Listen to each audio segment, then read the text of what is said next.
Está gravando. Bom, então, é um prazer apresentar o nosso amigo, colega, Gregory Duran, que é daqui de Uberlândia, fez a graduação aqui, tive a satisfação muito grande de orientá-lo no mestrado, e depois ele foi para o doutorado lá no ICMC, lá em São Carlos, fez uma brilhante tese e conseguiu um lugar, é professor hoje na Universidade Federal de Goiás. É uma pena que não deu para ele vir para cá, não apareceu vaga na época, mas não está tão longe assim. E às vezes a gente também faz umas reuniões aí online, agora somos todos experts nisso, né? Mas então é um prazer apresentar o Gregory, foi nosso, inclusive foi do PET aqui, um excelente aluno, rapaz muito bom, e ele vai falar então sobre espaços de Riemann-Roch e códigos. A palavra aí, Gregory. Beleza, boa tarde, pessoal. Agradeço aí a apresentação do Cícero, foi um mentor aí na minha vida matemática e me encaminhou muito bem na minha carreira. E agradeço também aos demais professores, o Gonzalo, o Alonso, que também tiveram grande influência aí na minha vida acadêmica e como colegas também e amigos. Nessa apresentação, eu vou tratar um pouco sobre os espaços de Riemann-Roch. Na minha área de estudo, né, eu estudo curvas algébricas, mas espaços de Riemann-Roch estão relacionados, né, com as curvas. Então, eu pretendo definir os espaços de Riemann-Roch do ponto de vista como olhando para curvas, tá? Então, eu não vou definir lugares, mas eu vou trabalhar com pontos racionais de uma curva não singular, tá? Então, os objetivos dessa apresentação vai ser, eu vou dar uma definição para o corpo de funções de uma curva, e depois eu vou falar sobre alguns conceitos que serão necessários para a gente definir os espaços de Riemann-Roch. E a gente vai ver como que esses espaços, né, que basicamente são espaços vetoriais de dimensão finita, como que essas dimensões, de certa forma, descrevem elementos de um semigrupo, né, que vai ser o semigrupo de Weierstrass. E como que isso está relacionado com códigos. Tá? Então, a gente vai finalizar mostrando como que pode ser vantajoso estudar semigrupos para a construção de códigos.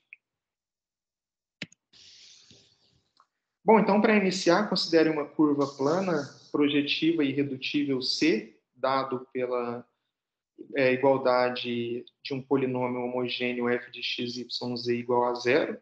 Tá? É uma curva definida, então, por um polinômio homogêneo no espaço projetivo, definido sobre um corpo K. Então, a gente define o corpo de funções. Deixa eu utilizar isso daqui. Então, a gente define o corpo de funções da curva C como sendo, né, o conjunto das frações de polinômios homogêneos de mesmo grau, tá? Tal que o denominador aqui não é um múltiplo do polinômio que define a curva, e isso módulo uma relação de equivalência dada da seguinte maneira: G1 sobre H1 vai ser equivalente a G2 sobre H2, se somente C, multiplicando cruzado, né, esse polinômio aqui é múltiplo de f. Tá? Isso vai dar uma relação de equivalência e a gente vai considerar as classes dessas frações de polinômios. Então, um elemento f do corpo de funções vai ser regular em um ponto P se existir uma representação G sobre H, onde o denominador não se anula em P. Então, nesse caso, a gente define a gente avalia f no ponto P, né, digamos. A gente avalia f no ponto P como sendo G de P sobre H de P. Tá? E, de fato, essa avaliação, que eu vou chamar o valor de f em P, não depende da escolha do representante, né, já que a gente está lidando com classes de equivalência. Classe de equivalência. seja OP de C, esse conjunto aqui, dos elementos do corpo de funções que é regular no ponto P. Esse conjunto ele vai ser um anel, na verdade ele vai ser um anel local. Tá? Um anel local basicamente é um anel que possui um único ideal maximal, e esse ideal maximal, vou denotar por MP de C, ele é o conjunto dos elementos do corpo de funções, que é avaliados no P da zero. Bom, toda curva algébrica projetiva, caso ela pode ser singular ou não singular. Acho que tem algum microfone ligado aí.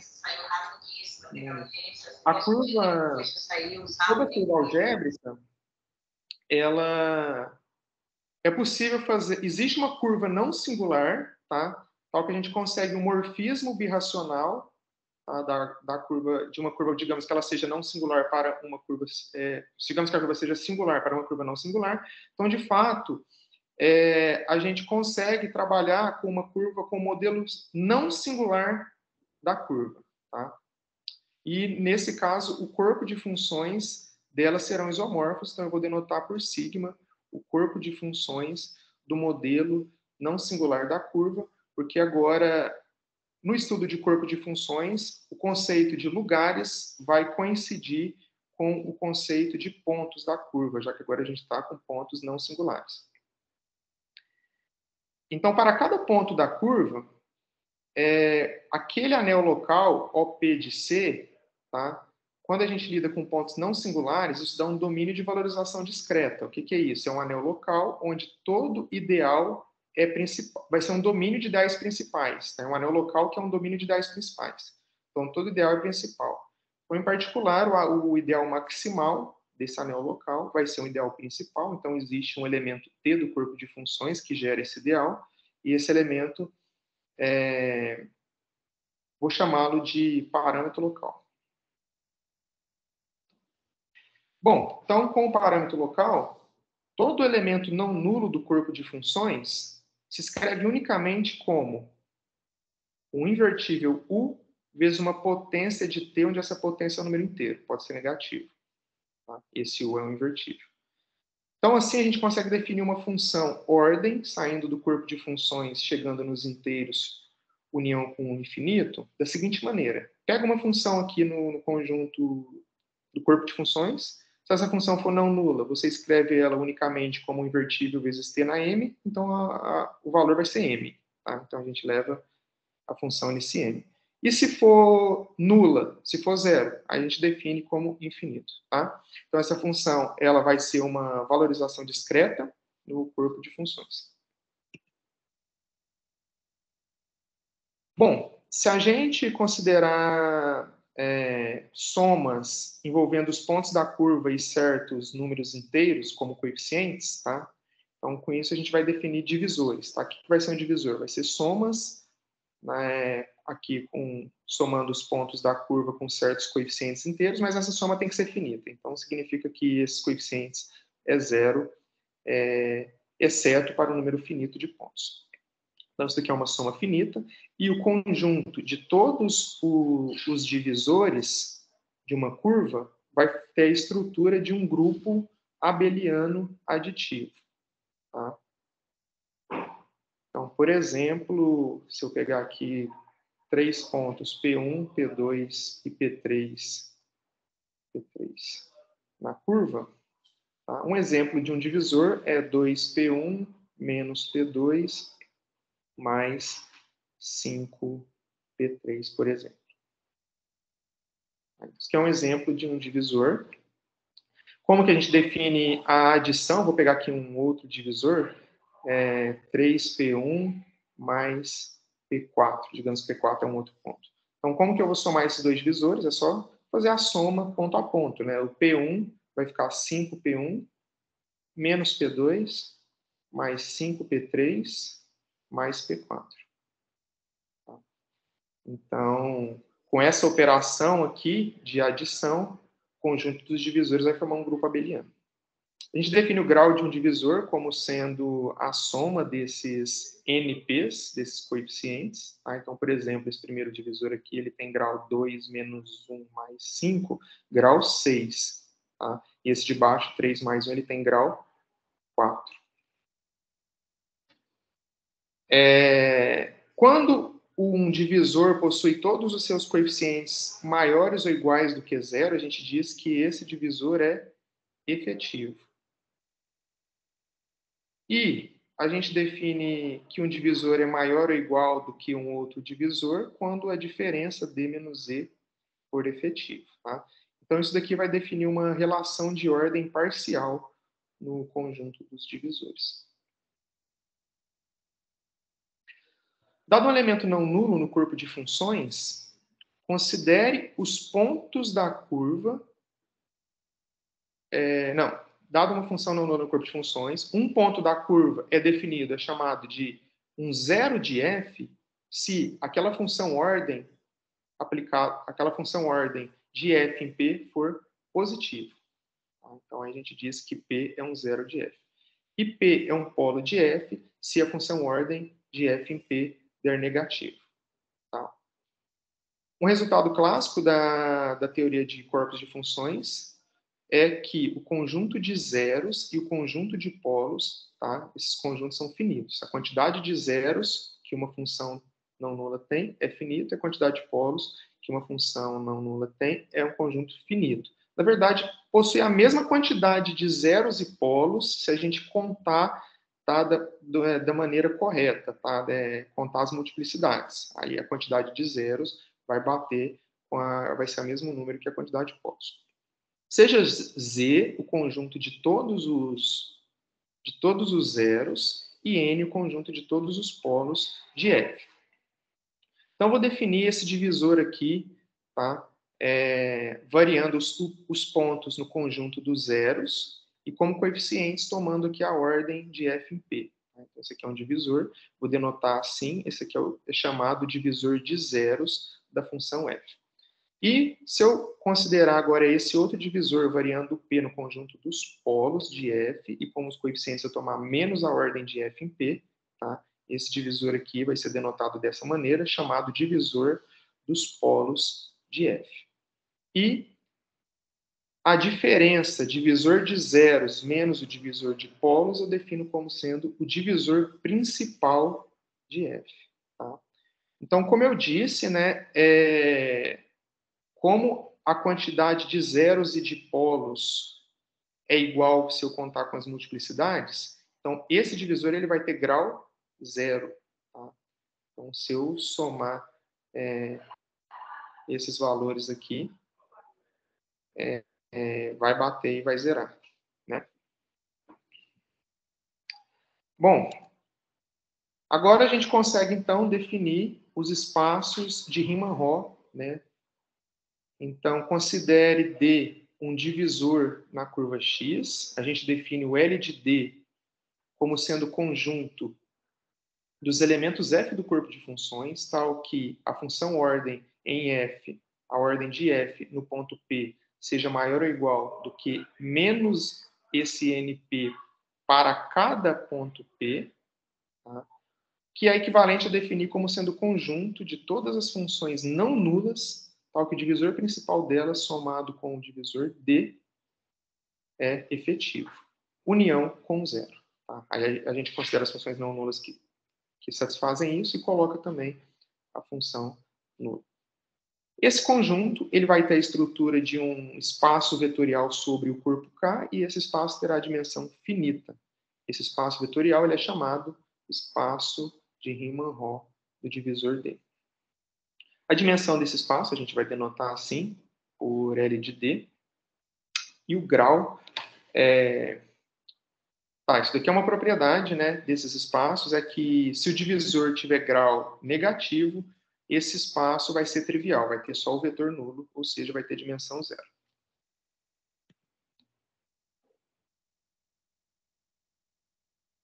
Outra propriedade desses espaços é que se eu tenho um divisor D menor ou igual que um divisor E, então o espaço de Riemann-Roch associado ao divisor D vai ser um subespaço vetorial do espaço de Riemann-Roch associado ao divisor E.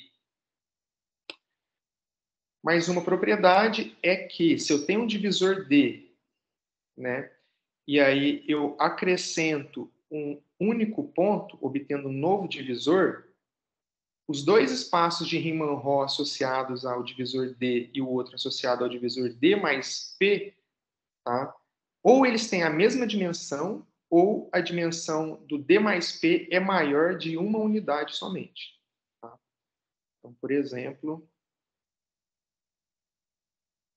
se eu tenho aqui um divisor D 2P1 mais P2 menos 3P3 e um divisor E, posso aumentar esse 2 aqui do P1, ou aumentar um no P2, ou aumentar o P3, ou colocar um outro ponto Q, vou colocar um ponto que não é nenhum desses aqui, mais Q. Tá? Então, eu aumentei o divisor D somente de um ponto. Então, o fato é que a dimensão do E ele é igual à dimensão de D ou a dimensão do espaço do Riemann-Roch do D mais 1. Tá? Então, a mudança de dimensão acontece de um em um ou, né, permanece, mantém. O conjunto dos números grau de D menos dimensão do espaço de Riemann-Roch associado a D mais 1, tá? Variando os divisores D, esse conjunto de números inteiros, ele é limitado superiormente, ele admite um número máximo, tá? Esse número máximo eu vou chamar de G, tá? Então isso daqui dá uma maneira de definir o gênero de uma curva. Esse número será chamado gênero da curva. E aí a gente tem o teorema de Riemann-Roch, né? Um teorema clássico da teoria aí de corpos de funções, que diz respeito sobre dimensões desses espaços de Riemann-Roch. Dado um divisor D, tá? Para qualquer divisor D na curva, a dimensão do espaço de Riemann-Roch associado a esse divisor D vai ser igual ao grau desse divisor menos esse número G, que é o gênero, mais 1, mais a dimensão de um certo espaço de Riemann-Roch, tá? Esse divisor aqui é W menos D, onde esse W vai ser um divisor canônico. Tá? Uma maneira de definir divisores canônicos é usando diferenciais, né, de um corpo de funções, para não ter que entrar nessa parte dos diferenciais. Tem uma caracterização de divisores que diz que um divisor é canônico se e somente se ele tem o grau 2G menos 2 e a dimensão do espaço de Riemann-Roch dele é igual ao gênero. Então, vamos pegar aqui um exemplo, uma curva algébrica de grau 7, dado por esse polinômio homogêneo, definida sobre o corpo finito F5, corpo de funções, vou denotar assim, A de xy. Os pontos P1 e P2, tá, são pontos projetivos no infinito, tá, e esses dois pontos pertencem a essa curva. Tá? Essa aqui é uma curva não singular, esse aqui são dois pontos pertencentes à curva. Então, um divisor, né, dessa curva é o divisor D 5P1 mais 7P2. Tá? Então, a esse divisor está associado ao espaço vetorial, o espaço de Riemann-Roch desse divisor. Tá? Como eu disse, o espaço de Riemann-Roch tem dimensão finita, a dimensão dele será 4. E aqui eu construí uma base para esse espaço, formado por esses 4 elementos aqui do corpo de funções.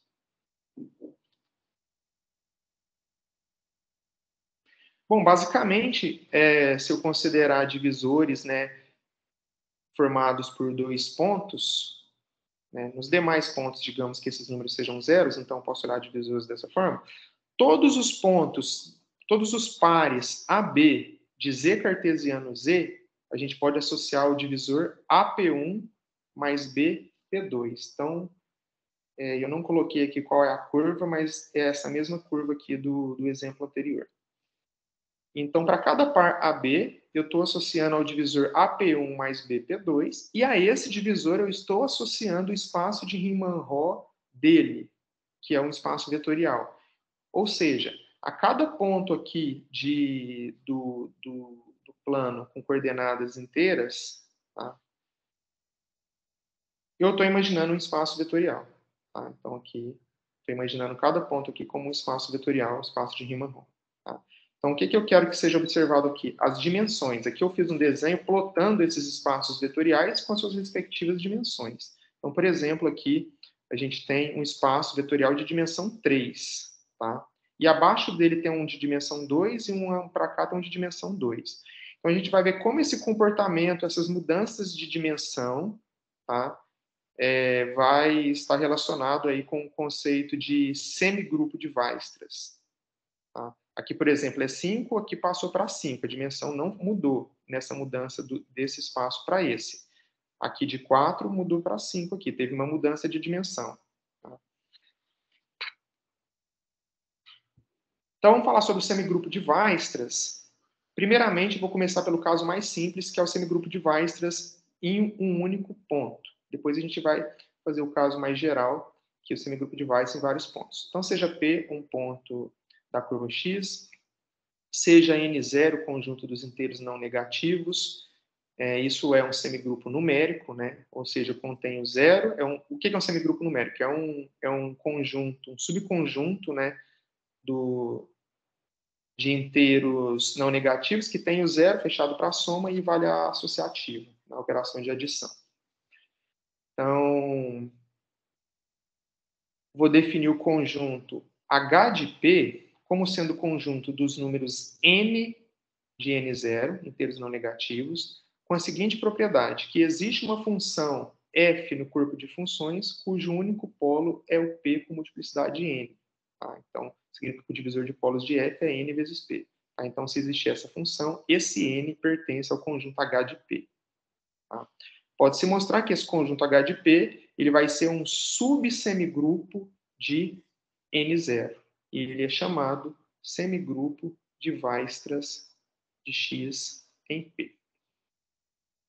Bom, essa definição aqui, né, trata da existência de certas funções no espaço de Riemann-Roch, mas tem uma caracterização desses elementos utilizando dimensões de espaços de Riemann-Roch.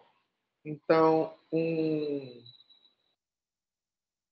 o número n está no semigrupo de Weierstrass. C e somente C, eu olho para os divisores np e n-1p. E eu olho para as dimensões. Tá? Então, se as dimensões derem iguais, ele não está no semigrupo. Se houver uma mudança de dimensão, e no caso a gente já sabe que essa mudança vai ser de uma unidade, então o n estará no semigrupo de Weierstrass. Bom, Opa, eu cometi um equívoco aqui quando eu defini semigrupo numérico. Também temos que ter que o complementar dele tem que ser finito. Tá? Tem que ser um subconjunto daqui, de dentro, que tem o zero fechado para adição, tem associativo e tem o complementar finito. Em curvas racionais, que são curvas de gênero zero, tá? O que vai acontecer é que o semigrupo de Weierstrass, em qualquer ponto P, vai ser todo o N0. Tá? Vai ser todo o N0. Então, se eu considerar agora curvas não racionais, ou seja, curvas de gênero positivo, o complementar é não vazio. Tá? O semigrupo não vai ser todo o N0, então complementar é não vazio. Eu vou chamar esse conjunto complementar de G de P. Então, vou definir aqui, então, esse conjunto vai ser chamado conjunto das lacunas de X em P. Tá? Então, como a gente tinha caracterizado os elementos do semigrupo de Weierstrass quando havia uma mudança na dimensão, então, se não temos essa mudança na dimensão de NP com NP, N-1P, né? Então, não estará no semigrupo. Então, isso aqui dá uma caracterização para as lacunas, né? Então, o cara é uma lacuna, C e somente C, a dimensão se mantém do divisor NP para o N-1 vezes P.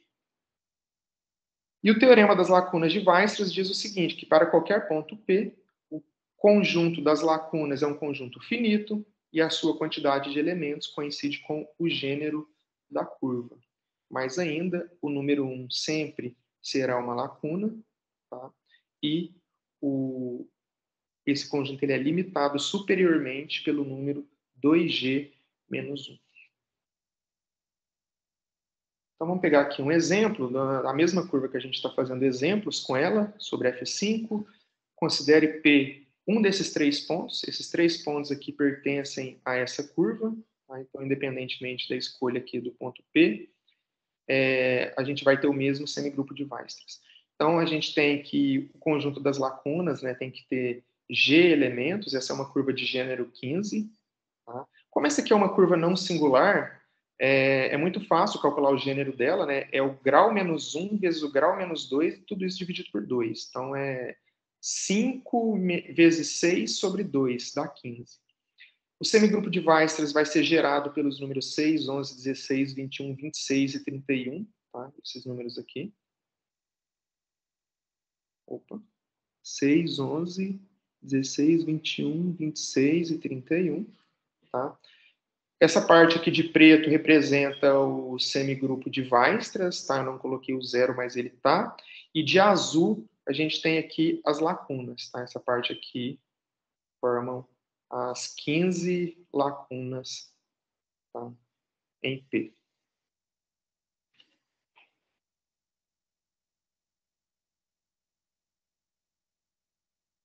Tem como generalizar esse exemplo aqui, tá? Considerando curvas não aqui de grau 7, né? Mas se eu colocar um N aqui, fica grau N mais 1, definido sobre Fq. Tá? Então, considere essas curvas aqui, são chamadas curvas de Hurwitz. Como eu estou lidando com curvas não singulares, eu vou precisar da condição n ao quadrado menos n mais 1 não ser congruente a zero, módulo P, ou seja, esse número não ser um múltiplo de P. Com isso, essas curvas serão não singulares. E aí, para qualquer ponto P nesse conjunto, a gente tem o semigrupo de Weierstrass, vai ser gerado aqui por esses n números, e as lacunas aqui podem ser descritas dessa maneira aqui, as G lacunas. Bom, podemos também definir semigrupos de Weierstrass para uma quantidade finita de pontos, uma lista de pontos P1, PM. Então, seja X uma curva não singular, definida sobre Fq, seja P1, PM, pontos Fq racionais dessa curva. Então, para simplificar a notação, dado um alfa 1 até αm com entradas nos inteiros, a gente vai denotar o espaço de Riemann-Roch desse divisor aqui, simplesmente como L de α1, αm, ou até mais simplificadamente ainda, L de alfa, e a sua dimensão L minúsculo de alfa. Seja M aqui o conjunto dos índices, então a gente define o semigrupo de Weierstrass de X em P1 até Pm, como sendo o conjunto das M-uplas com entradas de inteiros não negativos, com a propriedade de que existe uma função no corpo de funções cujo divisor de polos é esse divisor aqui, tá? Aparecendo aqui os PIs e aqui com os coeficientes, esses α1 até αm.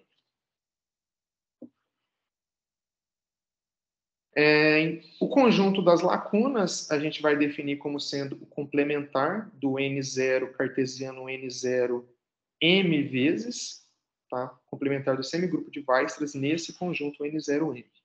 Isso vai ser o conjunto das lacunas, tá? E eu vou definir o conjunto G0 de P1 até PM, chamar o conjunto das lacunas puras, tá? Vou definir pelas M-uplas alfa, tá? De inteiros com entradas de inteiros positivos, com a propriedade de que, se eu olhar para o divisor α1, P1, α2, P2 até αm, PM, comparar a dimensão com a dimensão de um outro divisor, subtraindo uma unidade, tá? Esse aí, então, aqui é o vetor canônico, né? 0, 0, 0, com o número 1 na iésima posição. Então, se eu tirar 1 nessa posição, a dimensão vai se manter. E isso tem que acontecer para todo i. Então, sempre que eu abaixar uma unidade no α1, ou no α2, ou no αm, as dimensões serão iguais. Esse conjunto H de P1, PM vai ser um subsemigrupo aditivo do N0M, do semigrupo N0M. O conjunto das lacunas vai ser um conjunto finito, tá? E o conjunto das lacunas puras, um subconjunto do conjunto das lacunas. Então, aqui temos um teorema, um resultado que eu tenho que fazer menção aqui ao trabalho aqui do Cícero com o Fernando Torres.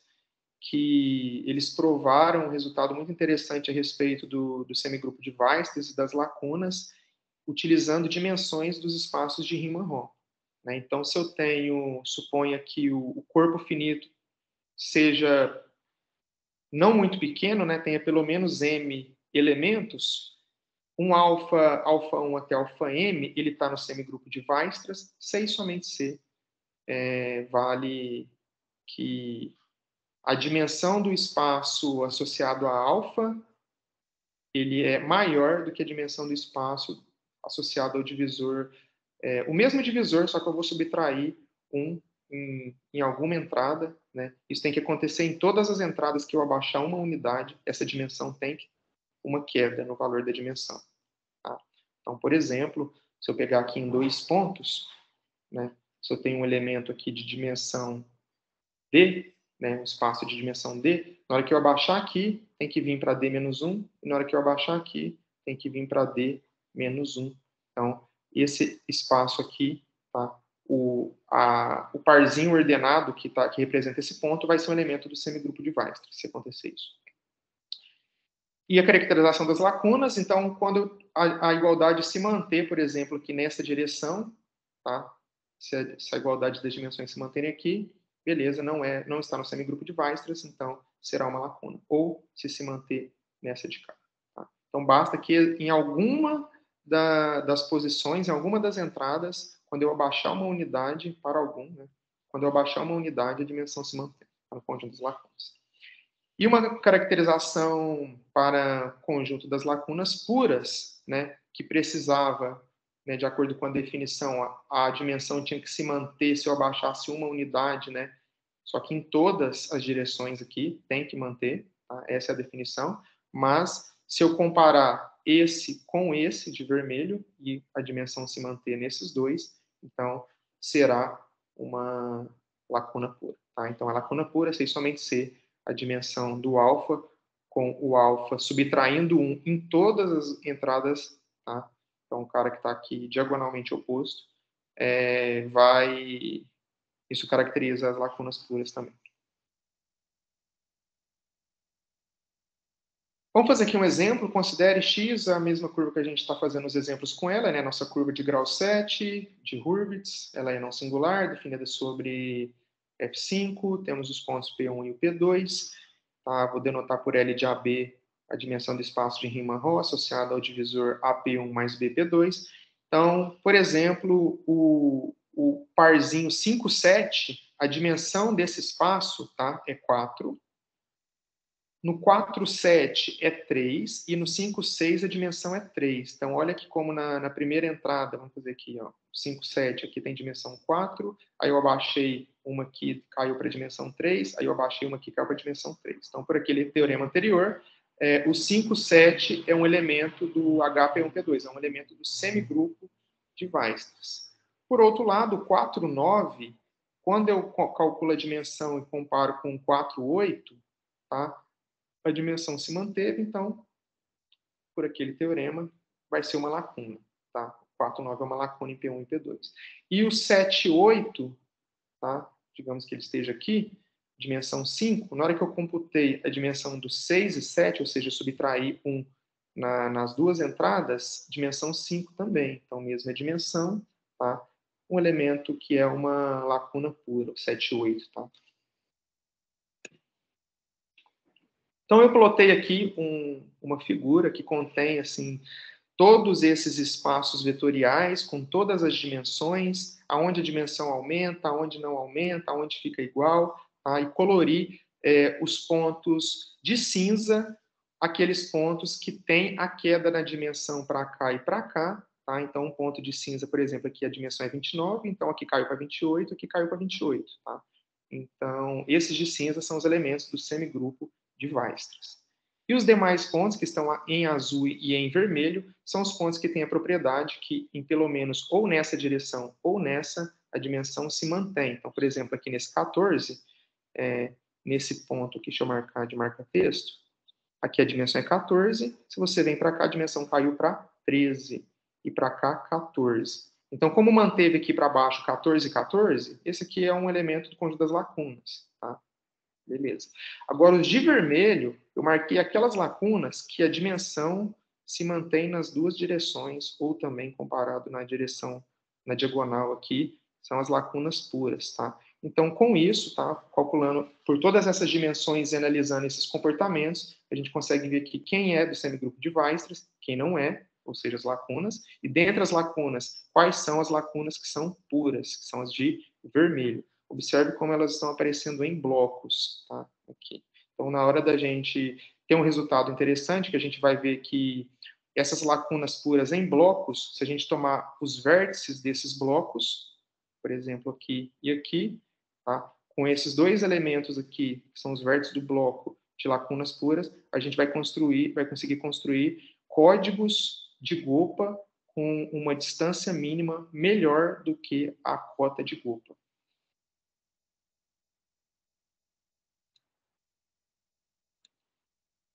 Bom, como o tempo está não muito grande, eu vou pular alguns slides, tá? Vou chegar aqui numa parte que interessa mais aqui.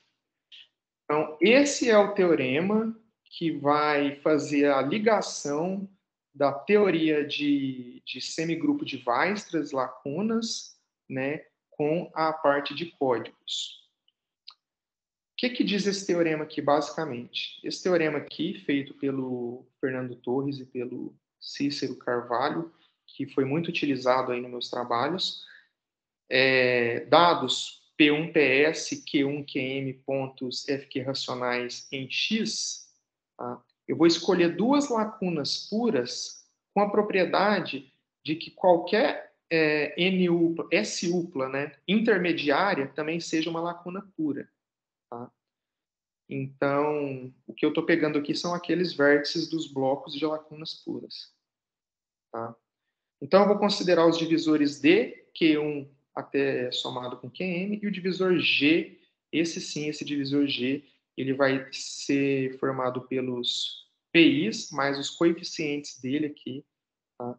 Eles vão depender dessas lacunas puras. Tá? Eu não vou dar aqui a construção dos códigos, tá? Eu vou dar a referência do livro do Hinen Stichnov. Lá ele ensina certinho como que se constrói esses códigos usando os divisores D e esse divisor G, tá? Mas esse código produzido por esses dois divisores, ele vai ter o comprimento M. A dimensão dele pode ser calculada utilizando o teorema de Riemann-Roch, e a distância mínima lá é dada uma cota para a distância mínima, que é essa cota de Gopa, né? Então, esse teorema diz que se eu construir o divisor G utilizando as lacunas puras dessa forma, a distância mínima vai ter essa cota inferior aqui, tá? Que vai ter uma melhora em relação à cota de Gopa.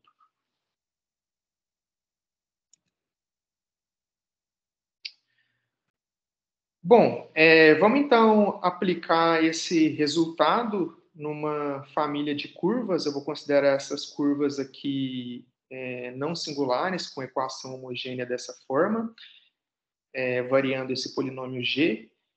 Essas curvas, elas contêm algumas curvas interessantes, por exemplo, as curvas de Hurwitz, que são essas aqui, não singulares, significa que esse número n² menos n mais 1 não é um múltiplo de P. Essa família contendo curvas de Hurwitz, contém curvas maximais, né? Porque uma curva de Hurwitz é fq² maximal, C somente C, que mais 1 é congruente a zero, módulo n² menos n mais 1. Tá? Lembrando que uma curva ela é dita ser maximal quando ela possui o número máximo de pontos em relação à cota de Raci-Veio. Tá? Então, existe uma cota que depende do gênero e do Q, e quando essa curva atinge essa cota superior de pontos, essa quantidade máxima de pontos, ela é chamada curva maximal. Outra curva interessante nessa família é a quártica de Klein, tá? Dada aqui por essa equação, é uma curva de Hurwitz de grau 4, e ela é maximal quando o Q é congruente a 6 módulo 7, e ela tem uma quantidade muito grande de automorfismos, né? A quartica de Klein, ela tem 168 automorfismos, esse é o número máximo de automorfismo que uma curva de gênero 3 pode ter, e essa curva é a única curva de gênero 3 que atinge esse número, tá? Se alguma outra curva atinge, ela vai ser isomorfa a essa daqui. E também essa família contém a curva hermitiana, né? Porque a curva de Hurwitz de grau Q mais 1, ela vai ser isomorfa à curva hermitiana na extensão FQ ao cubo.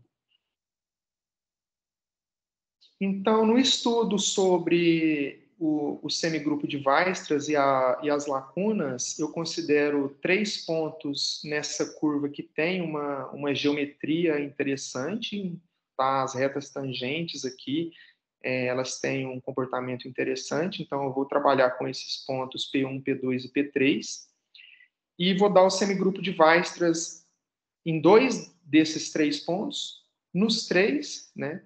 Eu não coloquei aqui em um deles, em um ponto, porque está feito também, mas em um ponto coincide com lacunas, e lacunas puras é a mesma coisa, né? Bom, quanto das lacunas puras em 2 pontos, vou pegar aqui P1 e P2, vai ser um conjunto de cardinalidade 1/3 vezes G menos 1 vezes G, e vai ser formado por todos esses elementos AB aqui, dessa forma, variando o I, variando o J, variando o R, variando o S, a gente consegue produzir todas as lacunas puras, tá, em P1 e em P2, e mais ainda também está calculado as dimensões dos espaços de Riemann-Roch associados a esses pares AB. O mesmo vale para os pares P2, P3, P3, P1. Tá? Então, a gente pode escolher 2 desses 3 pontos e temos as lacunas puras. E nos 3 pontos, o conjunto das lacunas puras nos 3 pontos vai ser formado por essas triplas ABC, dessa forma, variando o I, o J e o K, o R, I, o S e o T.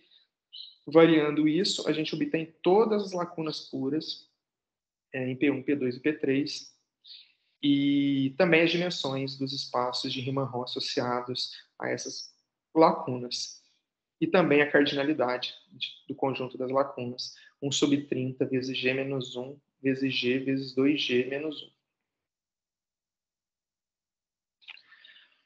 Bom, então, conhecendo o conjunto das lacunas puras, vamos tentar, então, aplicar aquele teorema, tá? Que trata de códigos, para ver como que vão ficar os parâmetros dos códigos construídos, né? Então, os códigos serão construídos a partir de curvas não singulares dessa família, sobre FQ. Os pontos, poderia usar P1, P2 e P3, eu vou usar só o P1 e o P2 aqui nesse caso, tá? Mas também podemos fazer com P1, P2 e P3. Então, a gente conhece todas as lacunas puras em P1 e P2, tá? Então, eu vou escolher aqui o alfa 1, alfa 2, beta 1, beta 2, lacunas puras, tá? Que acontece da seguinte maneira: essas lacunas, assim como naquele desenho lá atrás, né, elas estão em blocos. Então, eu vou escolher os vértices aqui. Vou pegar um bloco e vou pegar os vértices desse bloco, vou chamar aqui de alfa 1, alfa 2, beta 1, beta 2. Tá? Então, essas foram as lacunas puras escolhidas. Então, essa parte aqui, além disso, para S igual a 1 e 2, os inteiros, isso aqui está simplesmente dizendo que essas lacunas são vértices de um bloco, tá? Ou seja, intermediariamente, os pares que estão lá dentro também são lacunas puras. Então, para a construção do código, a gente vai considerar M pontos Q1, QM, aqui, pontos definidos sobre FQ, diferentes do P1 e do P2. Aí eu tenho o divisor D, que é a soma deles. E o divisor G, tá? Vai ser o divisor com suporte nos pontos P1 e P2 e com os coeficientes aqui dependendo daqueles alfa 1, alfa 2, beta 1, beta 2, que são as lacunas puras escolhidas. Então, com esses divisores D e G, a gente consegue construir o código de Gopa, tá? Definido pelos divisores D e G. Então, quais são os parâmetros desse código, né? Na teoria de código, os principais parâmetros de um código são comprimento, a dimensão e a distância mínima. Então, esse código vai ter o comprimento M, né? O comprimento M, que vem da quantidade de pontos Q1, QM escolhidos. A dimensão vai dar esse número aqui, que é calculado utilizando o teorema de Riemann-Roch, e a distância mínima vai vir daquele teorema do Fernando Torres e Cícero Carvalho, tá? Que dá a cota da distância mínima, que na verdade, a cota de Gopa somado com uma certa soma lá, que depende das lacunas puras. Tá? Então, aqui a gente tem essa cota para a distância mínima. Então, variando aqui as escolhas das lacunas, né, a gente consegue produzir diversos tipos de códigos, né? Variando a curva também, aquele polinômio G que aparece aqui, a gente consegue produzir diversos tipos de códigos. Então, vamos pegar aqui um caso particular, né, escolhendo uma curva específica de grau 6, escolhendo um polinômio G daqueles lá. Tá? Então, aqui a gente vai ter uma curva de grau 6, ela vai ser não singular, definida sobre o corpo F49. Essa curva ela possui 115 pontos definidos sobre F49, e os códigos produzidos têm parâmetros. Aqui está uma lista de parâmetros para alguns códigos produzidos usando essas curvas. Tá? Então, o que está variando aqui é a escolha dos pontos Qs, né? O Q1 até Qm. Tem hora que eu escolho 13, tem hora que eu escolho 12, 113, 112, etc. Tá? Mas o interessante é que essa cota aqui da distância mínima, tá? Nesse caso, é 12. Tá? Então, a distância mínima é pelo menos 12.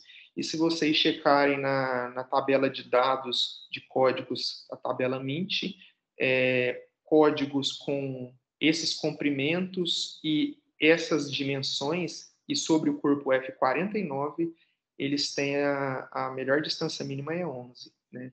Então, tem uma melhora em relação à distância mínima dos códigos registrados na tabela de dados lá da tabela MINT.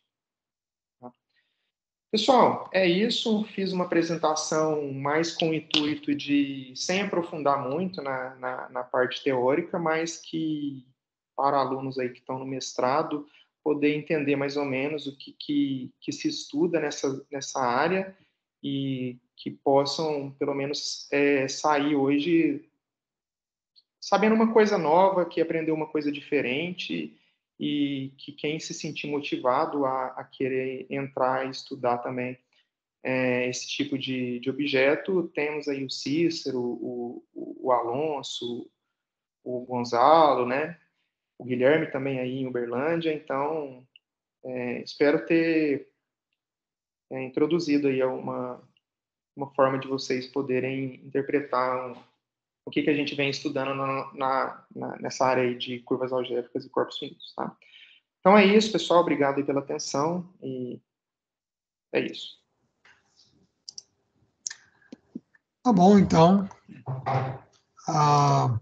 Muito obrigado, então, Gregory. Vamos agradecer o palestrante. Obrigado, pessoal. Fiquei dentro do tempo? Ficou tranquilo, tá? Ficou sim. Então tá bom, muito obrigado. Realmente foi uma excelente palestra, introduziu bem aí o assunto, deu para dar uma ideia, eu acredito, para os alunos sobre o que a gente faz nessa área, né?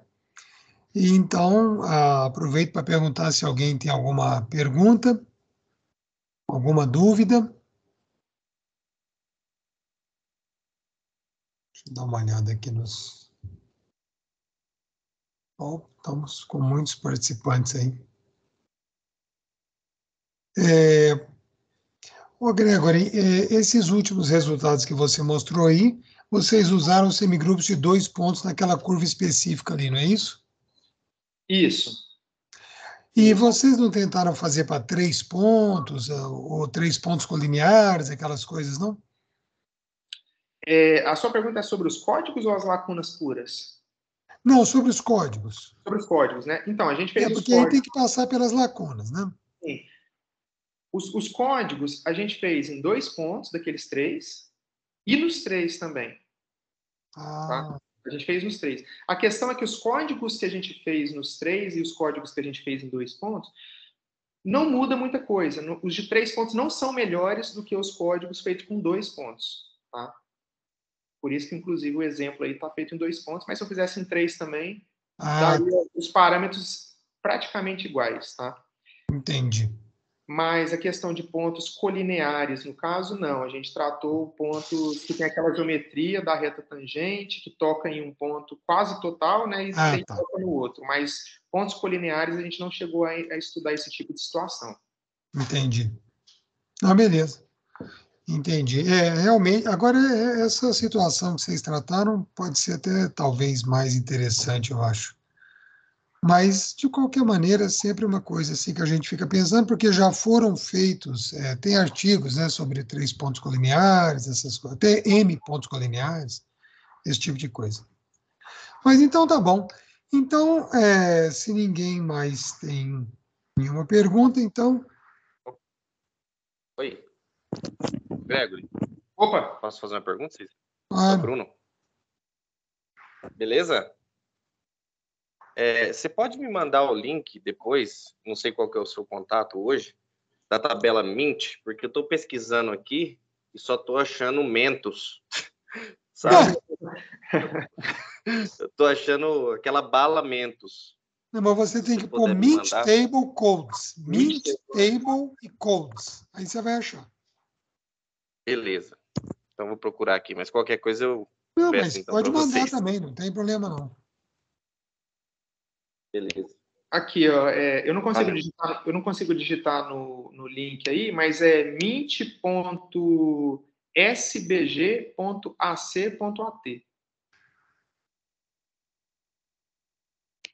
Beleza, salvei aqui. Valeu, Gregory. Obrigado, hein? Parabéns aí pela palestra, muito boa. Obrigado. Isso é uma coisa em relação a essa tabela Mint, né? É que dependendo do corpo que você tá, ela não tem, né? Não tem. Não tem. E a gente também não é muito claro assim qual é a taxa de atualização dessa tabela, se ela está super atual, né? Por exemplo, esses resultados aí, porque a ideia é que eles ficam pesquisando artigos e colocando os resultados lá. Mas, por exemplo, o seu vai aparecer lá? Deveria, né? Talvez vocês devam até mandar. Normalmente tem um administrador lá. Porque tem que atualizar, né?